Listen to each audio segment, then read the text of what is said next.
सिंहदरबार केन्द्रित आन्दोलन चर्कियो। मोटरसाइकल प्रदर्शनपछि अनेरा सभी अध्यक्ष सहित 7 जना पक्राउ। दर्शकबिन सिंहदरबार केन्द्रित विरोध प्रदर्शन थप चर्किएको छ। मंगलबार सिंहदरबारको दक्षिण गेट अगाडि मोटरसाइकल पार्किङ गरेर सरकार विरुद्ध प्रदर्शन गरेको नेकपा एमाले निकट विद्यार्थी संगठन अनेरा सभ्युका अध्यक्ष सहित 7 जनालाई बुधबार प्रहरीले नियन्त्रणमा लिएको छ। यसअघि अनेरा सभ्युले सिंहदरबारको दक्षिण गेट अगाडि मोटरसाइकल पार्किङ गर्दै गरिबको आवाज दबाउन पाइँदैन लगायतका नारा सहित विरोध प्रदर्शन गरेको थियो।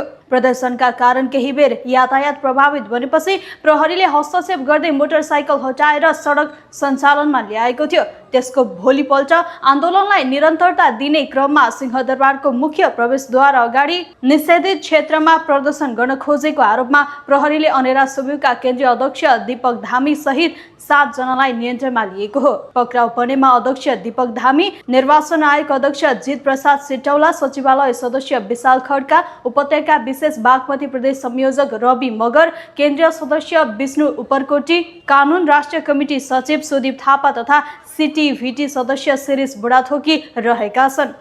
प्रहरीका अनुसार निषेधित क्षेत्र तोडेर प्रदर्शन तथा नाराबाजी गर्न खोजेपछि सुरक्षा संवेदनशीलतालाई मध्यनजर गर्दै उनीहरूलाई नियन्त्रणमा लिएको हो। पछिल्ला दिनहरूमा सरकारको कार्यशैली, नागरिक असन्तुष्टि र विभिन्न राजनैतिक घटनाक्रमलाई लिएर सडक आन्दोलन तीव्र बन्दै गइरहेका बेला सिंहदरबार अगाडि भएको यो प्रदर्शन र त्यस लगतै भएको पक्राउले राजनैतिक बहस थप तातेको छ। विद्यार्थी संगठनले भने आन्दोलनलाई आफ्ना माग र नागरिक आवाजसँग जोडेको बताउँदै आएको छ भने पक्राउबारे थप औपचारिक प्रक्रिया आउन बाँकी छ। पीएचडीले इज्जत बचाउन सकेन।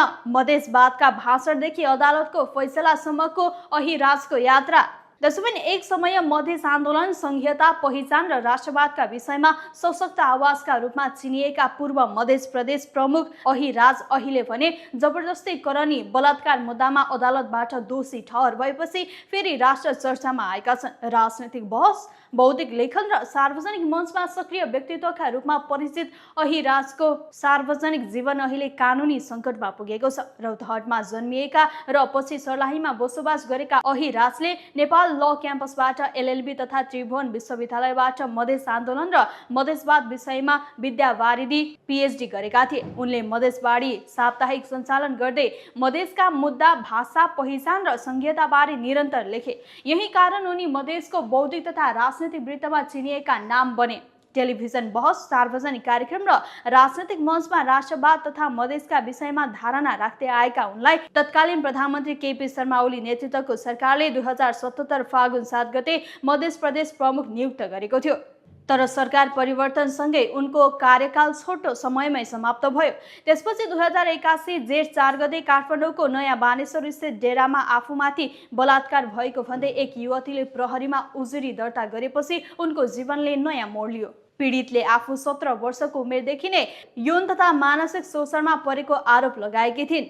प्रहरी अनुसन्धानपछि 2082 साउन 4 गते अहिराज पक्राउ परे। सरकारी वकिल कार्यालयले मुलुकी फौजदारी संहिता 2074 को दफा 219 अन्तर्गत उनी विरुद्ध अभियोग दर्ता गर्यो। अहिराजले भने आरोप अस्वीकार गर्दै उजुरीकर्ता विरुद्ध आपराधिक लाभ लिन खोजिएको दाबी समेत मुद्दा दायर गरेका थिए। तर अदालतले त्यसमा पर्याप्त प्रमाण नदेखिएको भन्दै युवतीलाई सफाई दिएको थियो।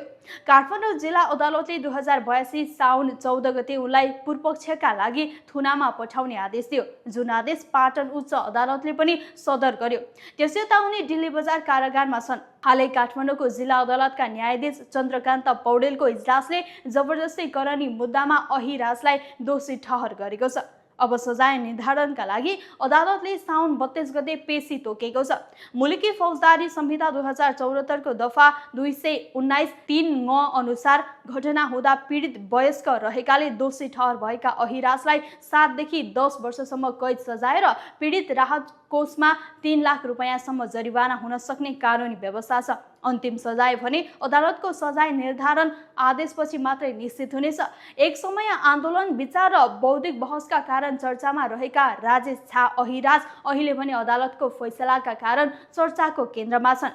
अन्तिम सजाय निर्धारण हुन बाँकी रहे पनि यो फैसला नेपालको राजनीतिक तथा सार्वजनिक जीवनमा उत्तरदायित्व र कानुनी जवाफदेहिता माथिको बहसलाई फेरि एकपटक सतहमा ल्याउने घटनाका रूपमा हेरिएको छ। आफ्नै समय सम्हाल्न नसक्ने नेताहरू देश चाहिँ समयमै बनाउने दाबी।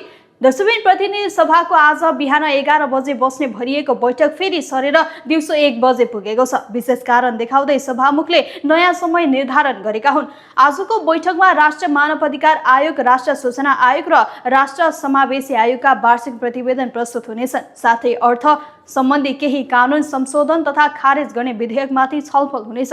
अन्तर्राष्ट्रिय श्रम संगठन ILO का 2 महासन्धि अनुमोदनको प्रस्ताव पनि कार्यसूचीमा समावेश छ। तर सामाजिक सञ्जालमा भने अर्को बहस चलिरहेको छ। बैठकको समय नै मिलाउन नसक्ने नेताहरूले देशको समय कसरी मिलाउलान्? जनताले व्यङ्ग्य गर्दै भन्न थालेका छन्। घडीले 2 घण्टा कुर्न सक्छ, तर जनताको धैर्य कति समय कुर्ला? कामभन्दा समय सार्ने बानीले संसद फेरि आलोचनामा परेको छ।